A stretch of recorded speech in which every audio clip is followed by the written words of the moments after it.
Right now, Pittsburgh's best sports show is about to begin. Call us or tweet us. We got things to talk about on the Ireland Contracting Nightly Sports Call. All right, thanks a lot, Paul, and thank you for tuning into the Ireland Contracting Nightly Sports Call. Rich Walsh, you can give me a call tonight, 412-575-2600. The lines are open. You can always tweet me at Richie Walsh, and the lines are going to be pretty busy tonight because we're talking about Le'Veon Bell and his decision not to show up by Tuesday's deadline. And that's according to Adam Schefter, who found out today that in all that he thinks that he was told by his sources, and we were kind of told this the last few days. Mark Caboli had a story about it. We've heard some rumblings at Steelers headquarters that if the franchise tag was near $30 million next year, that he wouldn't show up because he knows he would be a free agent and the Steelers wouldn't tag him.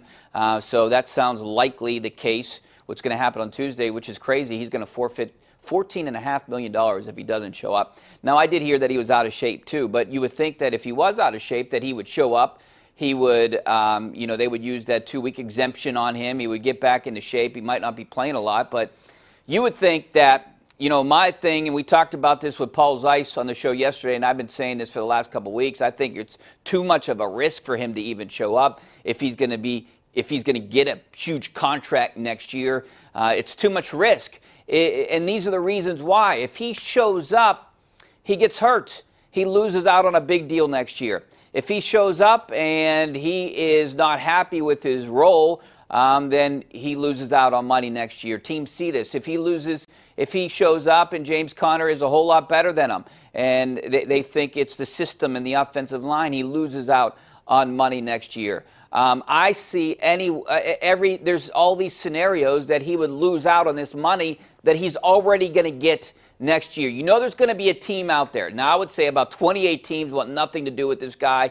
That's what I was told by someone with, knowledge of the situation, that 28 teams want nothing to do with Le'Veon Bell right now. So that leaves 4 teams out there. Now, you could take a guess on those teams. They would have to be able to fit him under the cap, first of all. But you would think teams like the Jets, team like the Raiders, maybe San Francisco, teams like that might take a chance on this guy. But I don't know if he's going to even get what the Steelers offered him back in the offseason. $70 million. He's not going to sign a deal like that. 3 years, $45 million is basically what the Steelers were going to give him through the first 3 years. $45 million. I don't know if he's going to get that. Now, I understand that, the sticking point was the guaranteed money, and whether it was 10 or 15 or whatever it was, the guaranteed money, he would have made $45 million in 3 years, and I don't see him doing that. And even if he gets a Todd Gurley type deal, he's not going to make up the $14.5 million that he blew by not playing this year.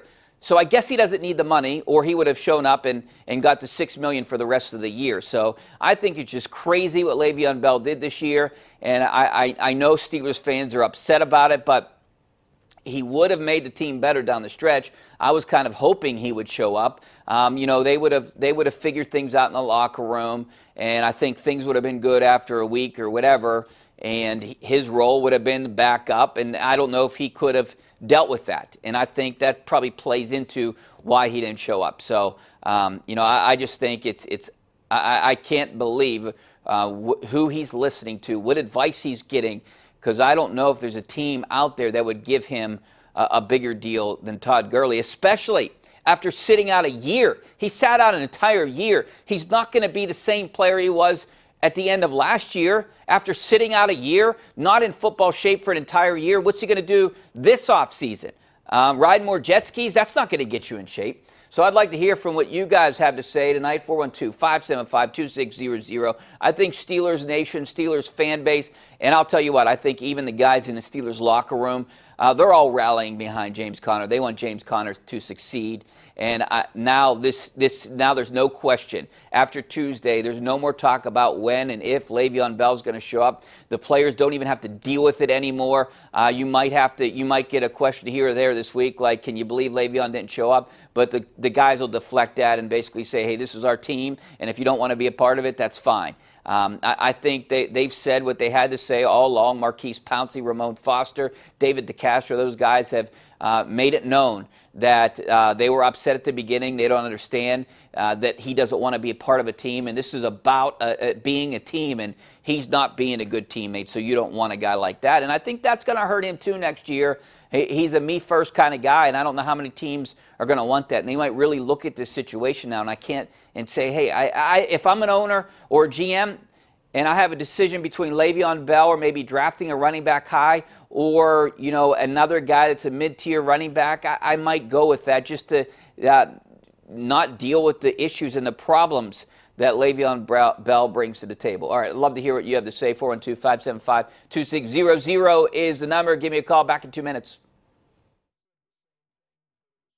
The Ireland Contracting Nightly Sports Call is brought to you by Ireland Contracting, putting new roofs on Pittsburgh homes for over 25 years.